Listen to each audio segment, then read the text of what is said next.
Hi. Okay, so today we're going to go through some of the language words that we've used for assignment 1, and we're going to do that by looking at Zoella's YouTube page in particular, and also looking at a few of the other features on the YouTube channels as well for those people who maybe aren't so familiar with using and watching YouTube. Okay, so the first word that we have on our list is subscription. Now, a subscription means to join something and get regular updates on it. So if we look at Zoella's page, you can see that I'm already subscribed. If I just unclick that, so this is what a page will look like if it's a YouTuber that's new to you. So it's quite bright red, and next to the subscribe button, you'll see a number, and this is the number, so it's actually 7,939,961 people have subscribed to her channel. So almost 8 million people are getting regular updates whenever she posts a video or puts a new video online. So whenever Zoella puts anything onto her channel, we're told about it, and we can actually choose how we're told about it. But most commonly it will turn up under this subscriptions panel, and you can see here the people that I'm subscribed to, and straight away I can tell whether people have posted new videos or not. I've already looked at it a bit this morning, so you can see that they're all blank, but whenever anyone posts a new video, for example Rachel Leah has posted 4 videos that I've yet to watch. You can also choose to get updates through email, I think it is, and a few other places as well. Let's have a look here. So a subscription is when you get regular updates. Whoops, gone backwards. Regular updates from, in this case, a YouTuber. Now, the second word is the word vlog, and this is a really interesting word because it's a word that's almost only used with YouTube. So you've probably heard of the word blog, which is a book log. And a log means the same as a journal or a diary. So a video log is a record of what's done, usually during the day, on video. So different people have different ways of making vlogs. Zoe does vlogs. She's actually got, I can't see any new, but things like Zoe and Jim's Big Day Out tends to be a vlog. Some YouTubers only do vlogs, which are video logs, but most of them have specific ideas about what they want to video and certain topics as they video. If we actually go to the channels, and we'll talk about channels later, we can see that under More Zoella, so she's actually got a separate channel, she actually has her day in a life videos, and these are essentially vlogs. And then we've got something called Vlogmas, where YouTubers video every day leading up to Christmas, the Christmas week or something like that. So they'll do like a little mini series just about, in this case, Christmas. Okay, so the word video stands for video log, which tends to be a day in the life of the YouTuber, or special events, things like that. Whoops, let's just stop her. Okay, so the next word that we've got on our list is an upload, and you'll actually see the button just up in the top corner here, the upload button. But the upload is when they actually put their videos online. So YouTubers will often talk about, I'm just uploading this video, or I'll upload a new video tomorrow or next week. So it simply means a process of taking their video from their computer and putting it onto the internet. So that's what upload means. Pretty self-explanatory, really. Okay, the next word on the list is haul. Now, I only came across haul used in this way a few months ago when Zoe did I think it was actually a beauty haul that she did.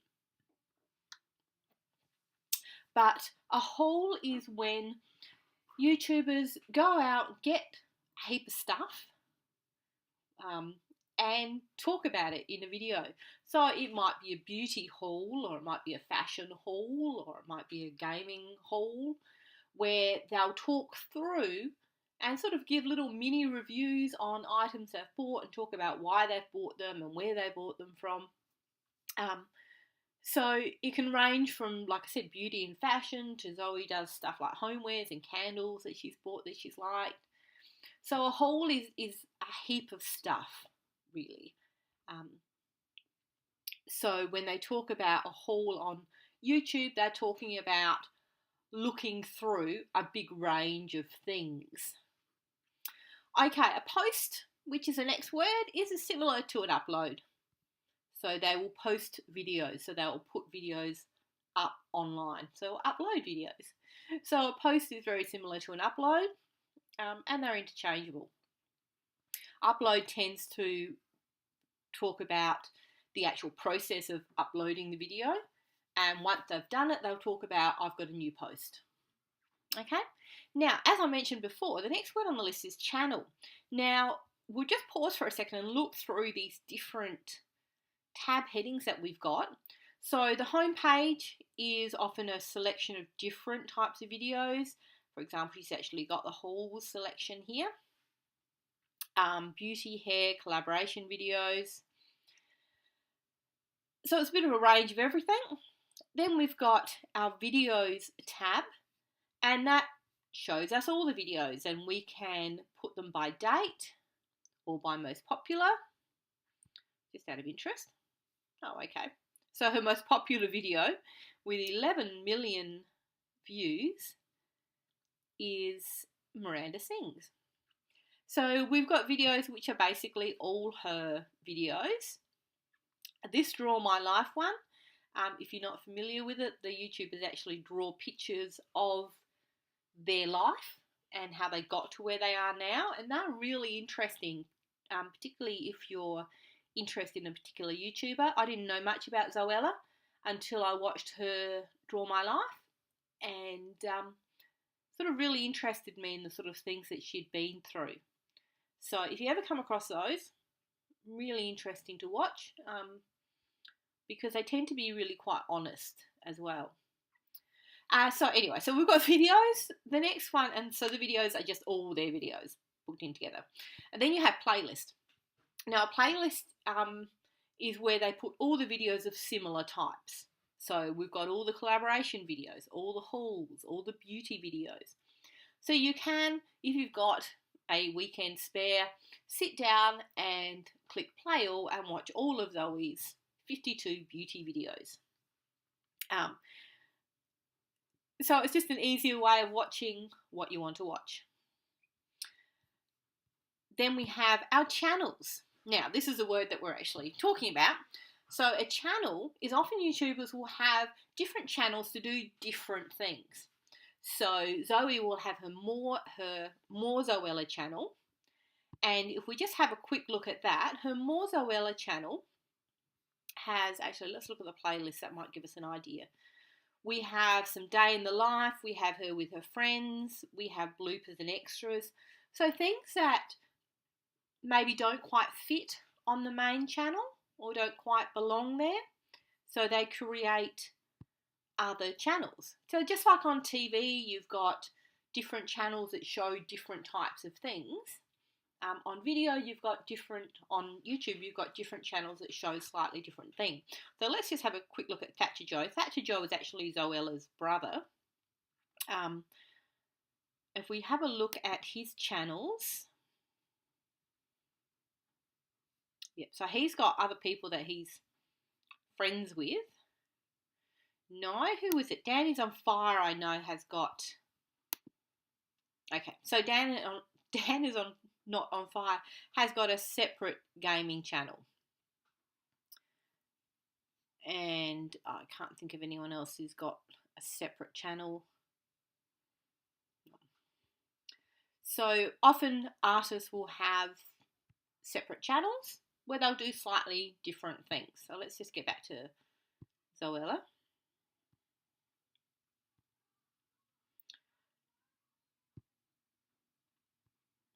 Okay, let's get back to our homepage. Okay, so the next word that's on our list is a thumbnail. Now, you've probably come across the word thumbnail before. It's simply a small picture. But it becomes rather important in YouTube because a thumbnail represents what the video is about. And it's used to catch people's attention, to make people want to watch it. So often a lot of thought goes into what they actually use as the thumbnail.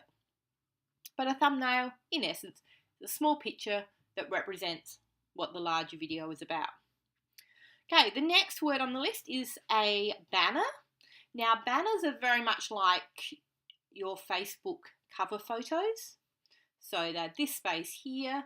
They're used to usually show the person's name. So if we look down as on fire, it'll have the characters or the artist's name on there. Sometimes a little bit of information about them. But it's used to sort of represent who they are and what sort of artist they are. And I use the word artist because I think they actually are. There's an art to making YouTube videos. Not everyone can do it. So I think artist is a good word for them. So you can see there's a whole range of different cover photos or banners that people use. Now, I've actually unsubscribed to Zoe somewhere along the line there. So let me just resubscribe to her, and then she'll pop up on this sidebar so it's easy to get to. Okay, so that's the word banner. Now, an annotation. Now, I actually made an earlier video where I tried to find some annotations, and there aren't a lot on the YouTubers that I watch, but annotations are writings on the screen that give us more information. Now, I know Dan is on Fire often has little annotations, but they're more like subtitles than annotations. No, I won't. I'll see if I can find some examples and put them on at the end of the video.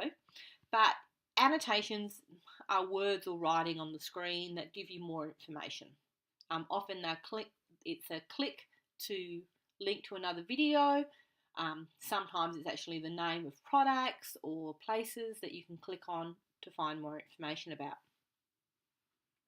Now, the next one was a lookbook. Now, I've included this because this is one of those words that I have actually never ever come across until about 2 weeks ago when Zoe posted one, which is really quite unusual because I tend to know quite a lot of common sort of slang words and words that are used, and it was really unusual for me to come across a term that I'd never heard of.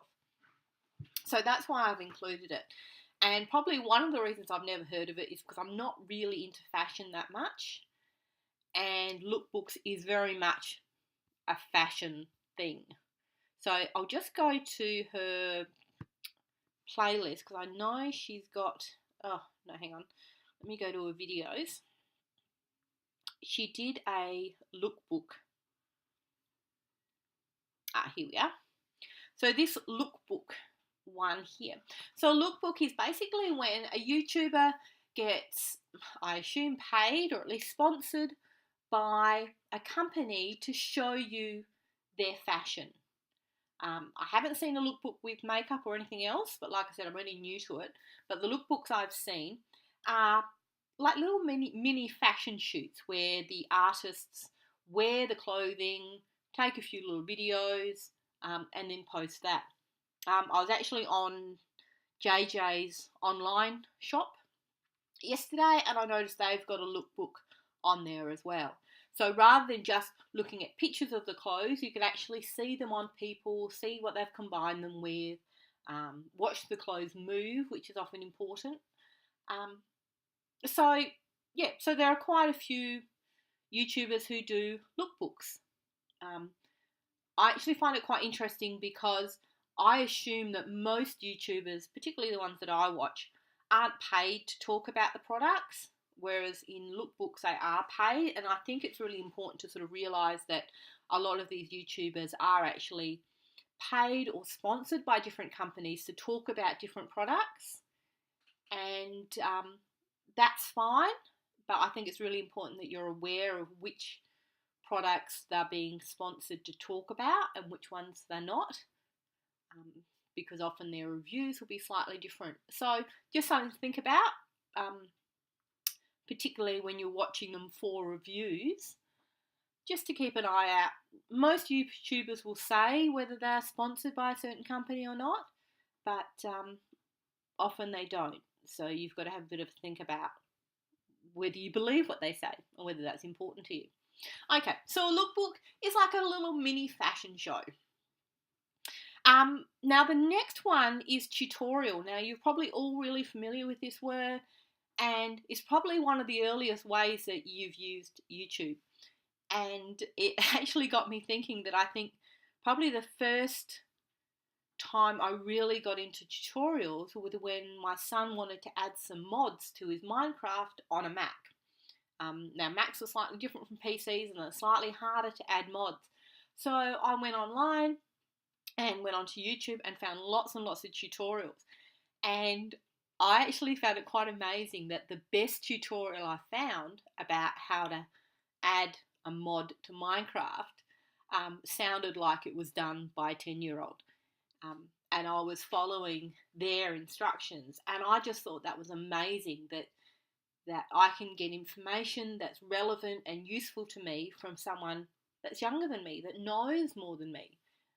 And I think that's one of the wonderful things about YouTube, is that if you're good at something, it doesn't matter where you're from or how old you are or what you look like or what you do, you can share that information with people.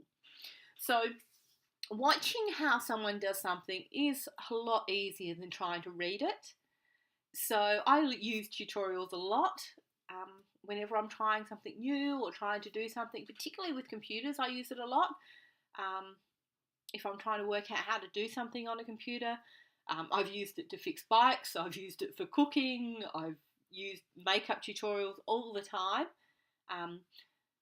And that's kind of how I got into Zoe, by watching her makeup tutorials, because I'm still sort of new at using makeup, and I just found her tutorials really simple to understand, really easy. So that's kind of how I started watching Zoella. So a tutorial is teaching someone how to do something.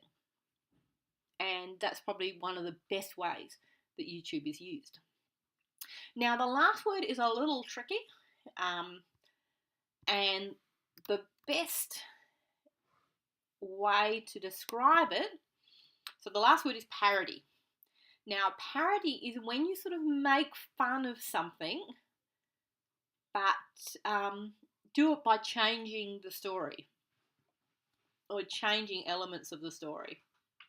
So some of you might be familiar with this channel or this YouTubers called How It Should Have Ended, or His He, Hi She.